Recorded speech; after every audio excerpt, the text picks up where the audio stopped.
Hey everyone, I'm Erica Freudenberger, the Outreach Engagement and Marketing Consultant for the Southern Adirondack Library System. Thanks so much for making time today to chart the course for your library's future. If there's anything we've learned in the last year, it's that we need agile, community-based plans to help us navigate unknown territory. We're going to be talking about how to do that today. It's also one of my favorite things to do, so I'm really excited to share the process with you and hope that you enjoy it as much as I do. I want to talk for a minute about what we're going to be doing together. This is the first session in a 5-part series. The series is cumulative, so each session builds on the previous.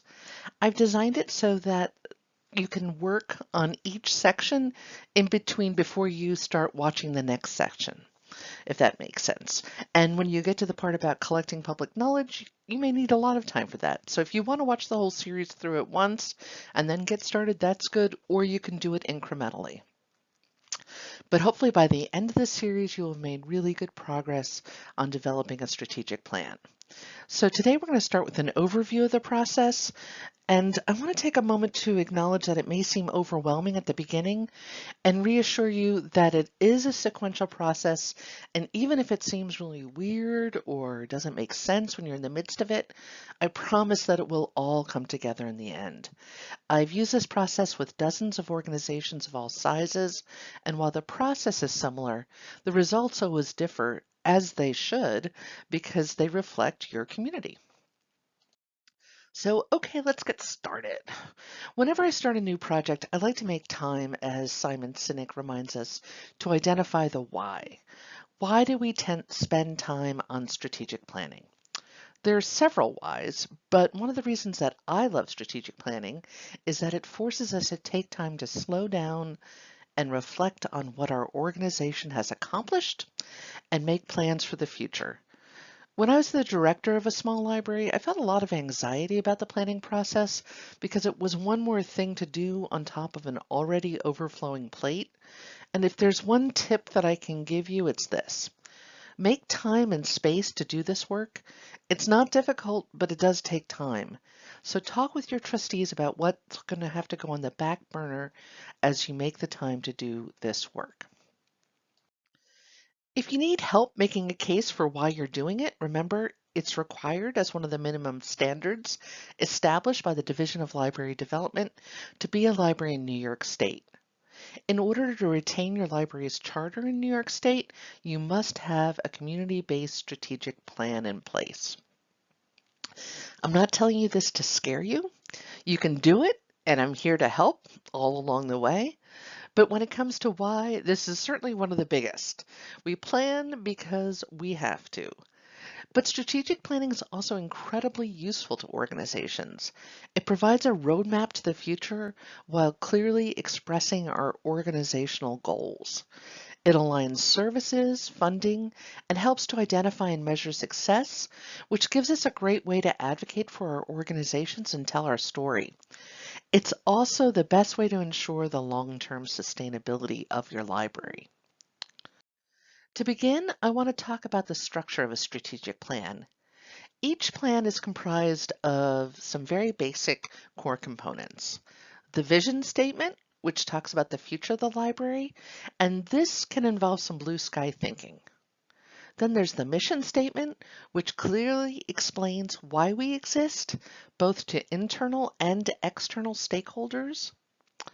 Our values, or what we believe, and how those beliefs shape what we do, how we make decisions, and how we treat each other and our community, and how and why we choose to provide the services we do. Our plans also identify strategies of what we're doing to achieve our vision and mission. Those strategies should be a reflection of our values and be clear and specific enough to be measurable so that we have a way to evaluate if we're being successful. And finally, the plan lays out the desired outcomes the library expects to achieve. The outcomes should clearly demonstrate how the community benefits from the plan.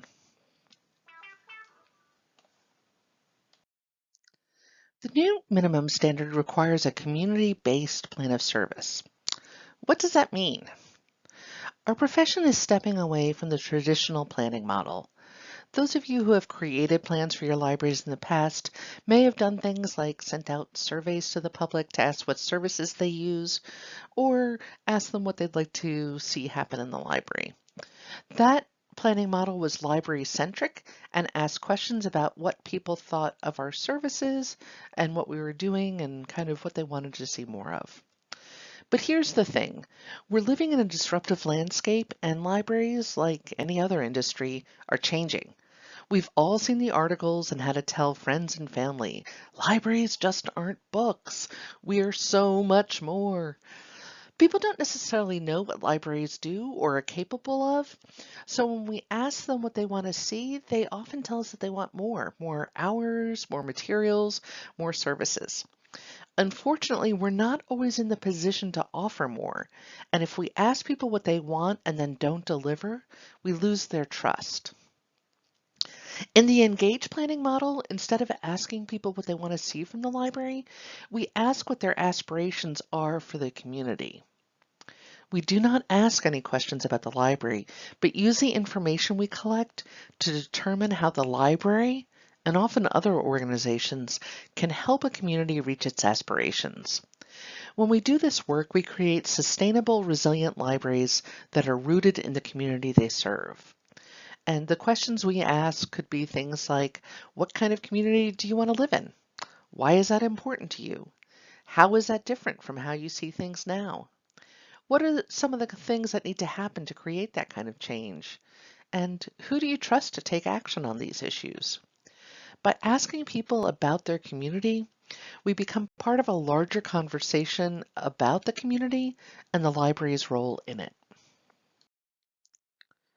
These are the stages of the planning process. As I mentioned before, we're going to be moving through this timeline during the Engage Planning series, so don't worry, we're going to talk about each step in more detail as we get closer to it. As you can see, we're currently in the planning to plan stage, where we review the process and begin assessing the library's current condition and what the aspirations are of the board. This is the time where we discuss what the planning process will look like, who will be involved, what expectations are, and how we're going to implement all of this.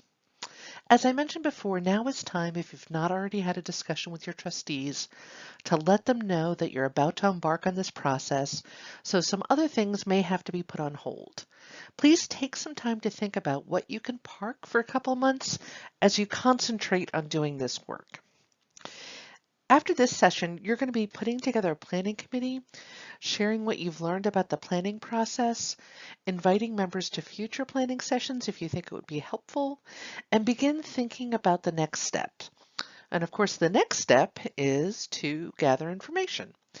And in our next session, we're going to begin the process of doing a landscape review so we know the current atmosphere of your community and your library.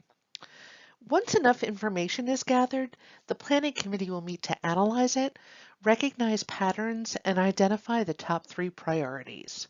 The committee will then present its findings to the board and to the public and any stakeholders that engage in the process. If the priorities that you've identified resonate with the community and the stakeholders, the director and the staff will then go on to create library service priorities and determine what resources will be needed to implement the identified priorities. The priorities and funding needs are then presented to the board, which comes up with a plan to align or acquire resources to meet the priorities and goals outlined in the plan. Once priorities, goals, and objectives are set, the board and director work to establish measurements to determine if the implementation is successful. The director then reports on progress towards those goals at board meetings, and the board in return will use that information to evaluate the director. The board and director are also going to use the information that you've gathered to revisit the current mission, vision, and values statement of the library to ensure that they're aligned with what the community has said is important. And the final stage is to complete a draft of the plan, or the final draft of the plan, I should say, and to share it widely with all stakeholders, staff, the public, and that means also please share it on your website. It's time to celebrate and begin working toward your goals. If you need to go for a budget referendum to help meet your goals, you can communicate that to the public and tie those needs and why you're going out for a budget referendum to what you heard through the planning process. As I mentioned earlier, during our next session, we're going to spend time together working on our landscape review. But before we do that, I wanted to take a moment to talk about what I mean when I say landscape review. So, a landscape review assesses the existing data about your community. It's a chance to aggregate demographics, library statistics like visits, program attendance, circulation, and anything else you want to measure to see who is using your services and how what you're doing is working in your community. It's also an opportunity to check in with other community stakeholders and to identify what their top priorities are. Do they have strategic plans in place that they're willing to share? If you can identify the priorities they've established, you may find ways to support the work they're doing and help them achieve their goals. One of the first things to do is to review your town's comprehensive plan. All towns are required to have one. It's kind of like our community-based plan of service. If you don't already know what priorities have been identified by your town or municipality, spend some time with their comprehensive plan to see what it is they're working on and what their goals are. And by the way, you might find out that you're already doing a bunch of stuff to support their comprehensive plan, and your town or municipality may not even know that you're doing that work. If that's the case, add that to your report to your community so you can show how you're plugged in to the larger community goals and helping your town accomplish those. The landscape review gives you a chance to review and reflect on existing data, which will inform the planning process. And by the way, one of the key pieces of data to use is the census. If we did a census webinar back in March 2021 about the new census info, and which all came out in the fall of 2021.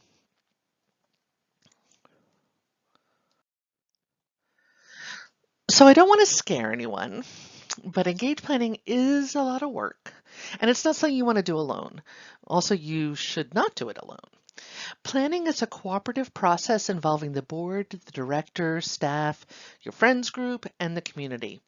It centers on identifying community goals by hosting conversations, determining priorities, setting goals and objectives, and putting assessments and measures in place to determine whether or not the library is successful. You're going to want to give some thought to who you're going to invite to be on the planning committee. It helps to let them know what's involved ahead of time, the time frame you're expecting to spend on the project, and how much of a commitment it's going to be. And here's a little bit of a spoiler alert. The engage process is, the engage planning process is a significant commitment, but it's not forever. So you might find people who are interested in being involved with the library, but don't want to make a long ongoing commitment, but they could commit to, let's say, a 6-month planning process. When you're considering who's going to be on your committee, remember to look at the census data and be sure that your committee is representative of your community and that not everybody is bringing the same perspective. Diversity matters, and you want a range of ethnicities, ages, professions, and classes to be on your planning committee. Remember, it's all about putting together a group that looks like and cares deeply about your community. As you may have guessed, one of the most important parts of the community-based planning process is the community. I mentioned earlier, as part of the engaged planning, that we don't ask any questions about the library. Instead, we ask people questions about their community, what their aspirations are, what changes they think need to take place, and who they trust to take action on those issues.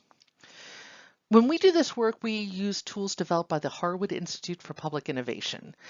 There are 3 tools, each developed to be used with specific audiences. There's the Ask exercise, which is used in one-on-one casual conversations.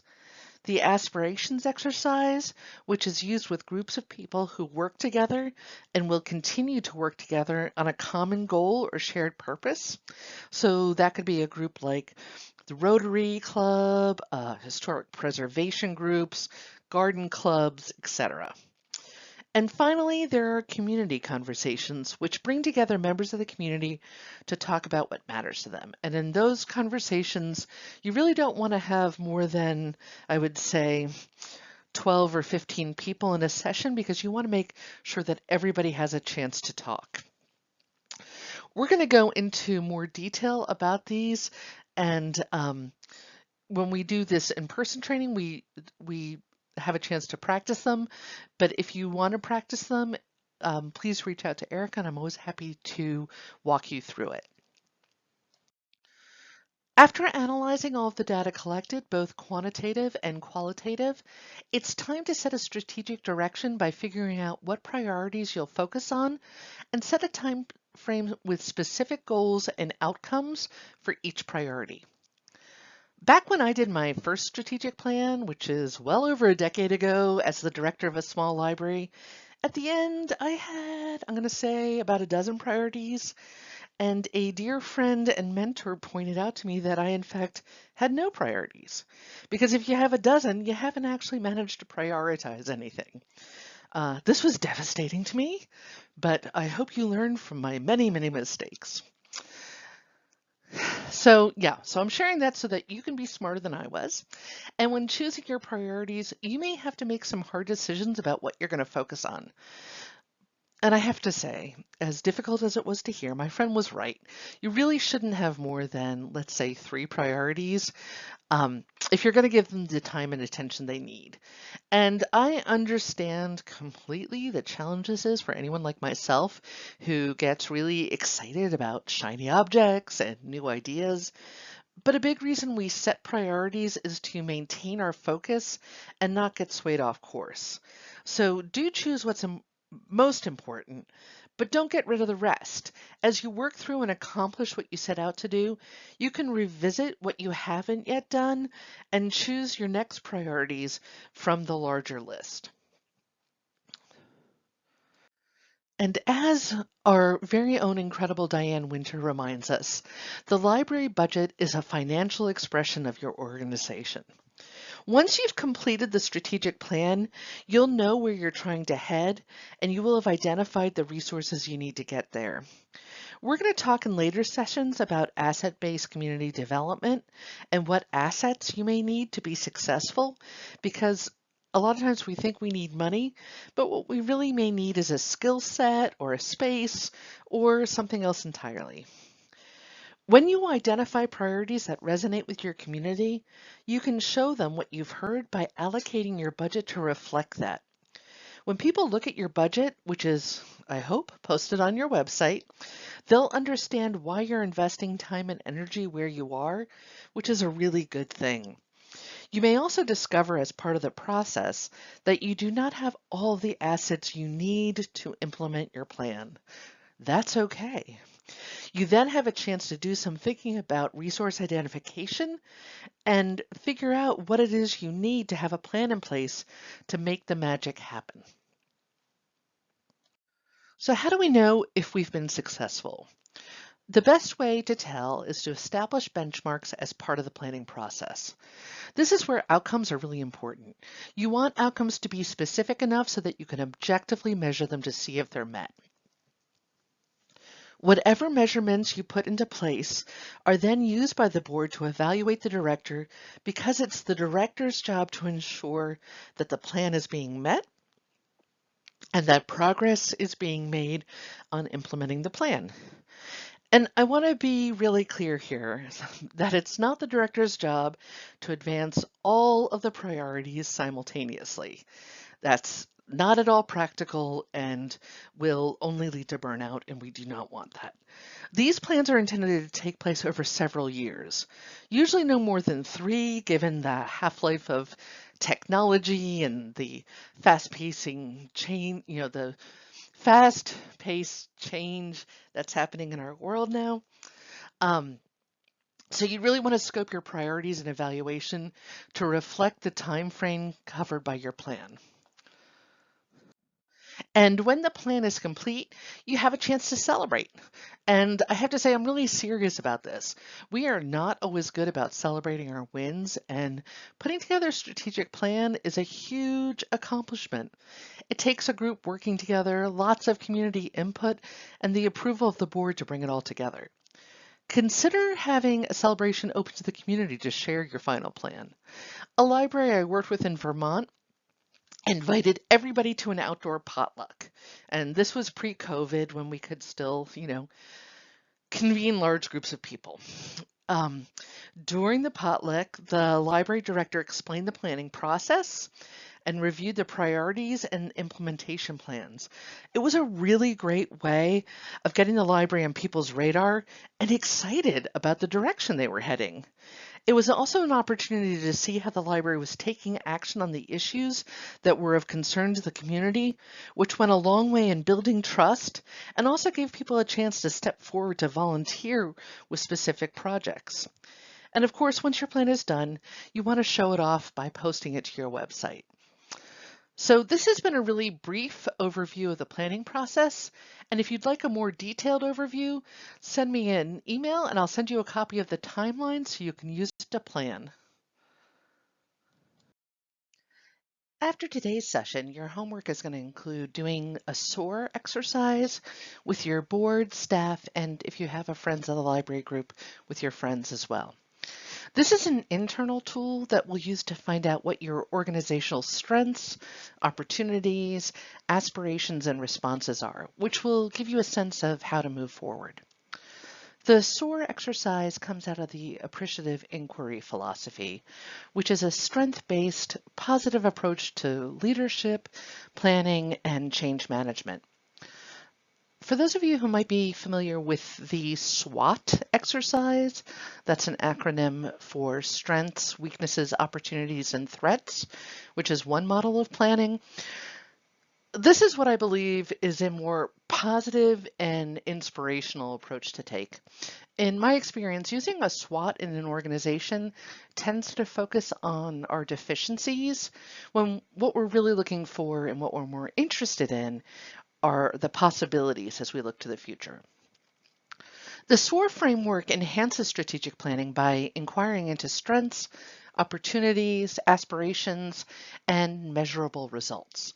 Imagining the most preferred future, creating innovative strategies, plans, systems, designs, and structures to build a sustainable culture.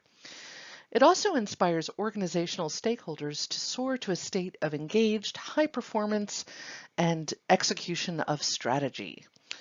It's best recognized as a strengths-based framework with a whole system approach to strategic thinking and planning, which means that it incorporates the perspective of stakeholders.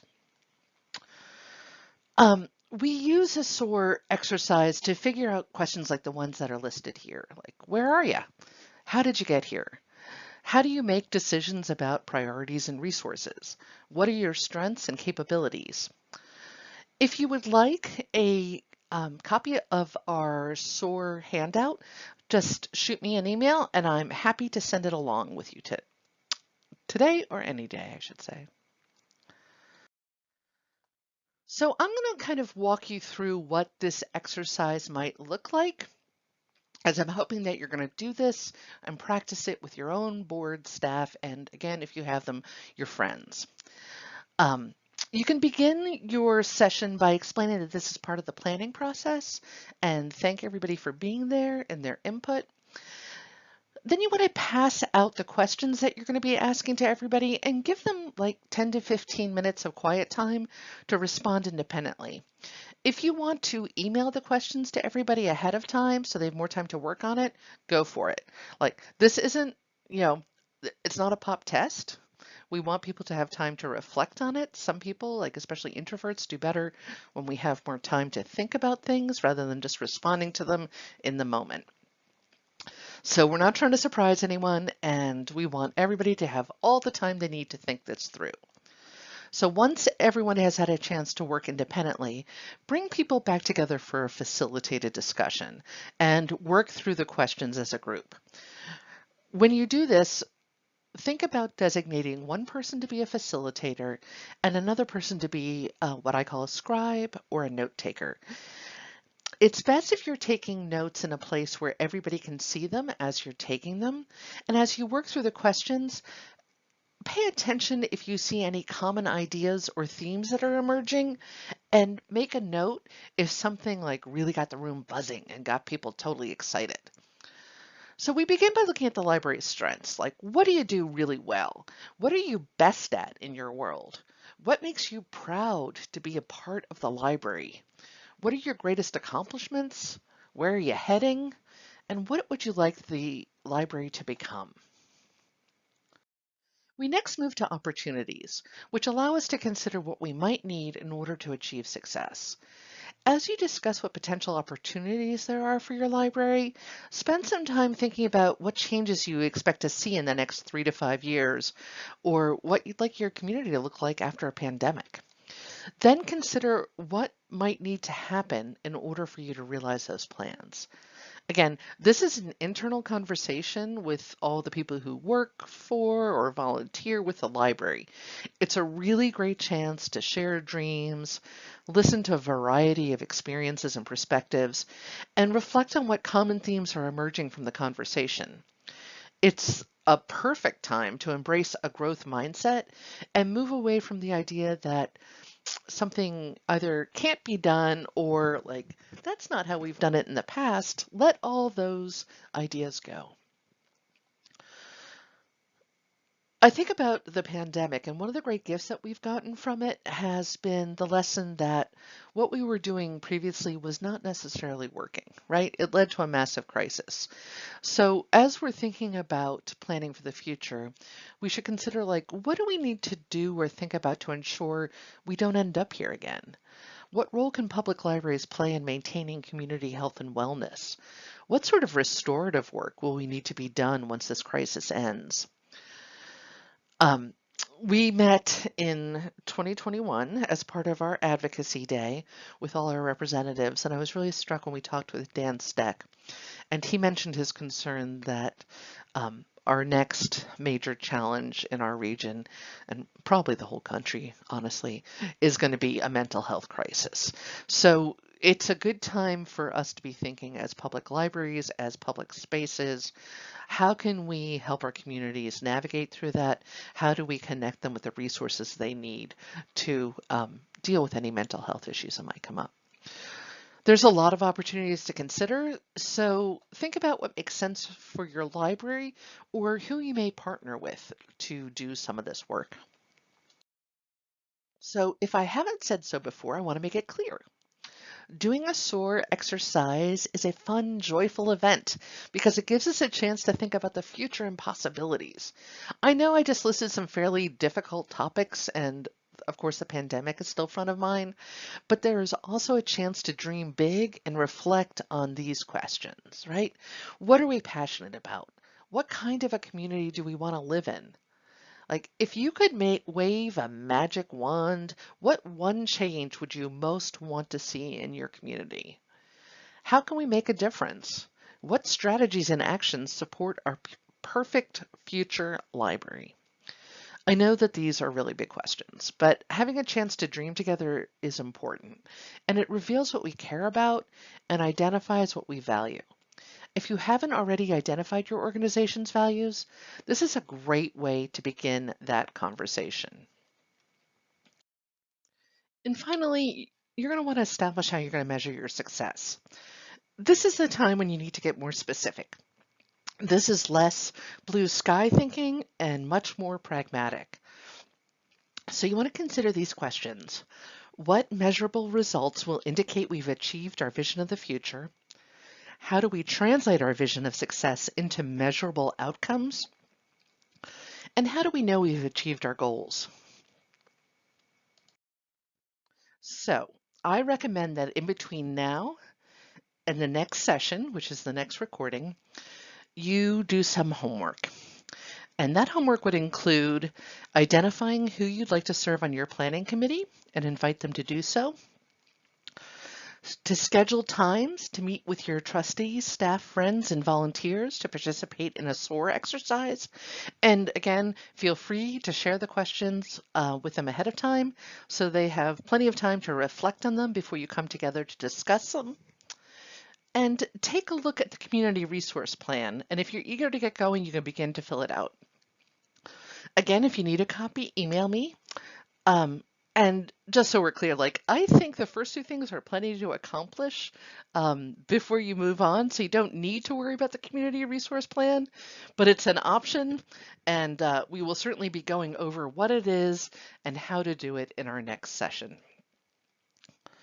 But in case you want a little bit of a preview, a community resource plan is a way of identifying local assets. And those, when I talk about assets, I know a lot of times we think money, but what I mean when I say asset is that it could be individuals, associations, local institutions, local businesses, and physical spaces and places.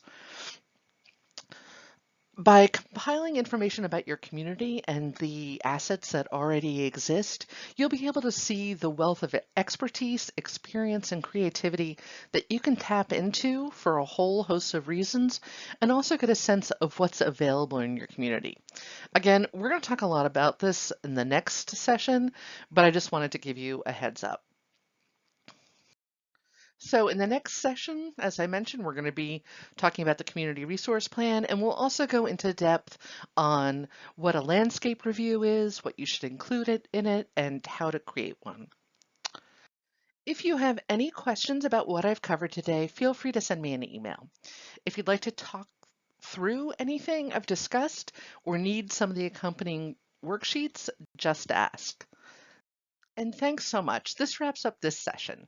Have a terrific rest of your day, and thanks so much for spending time with me.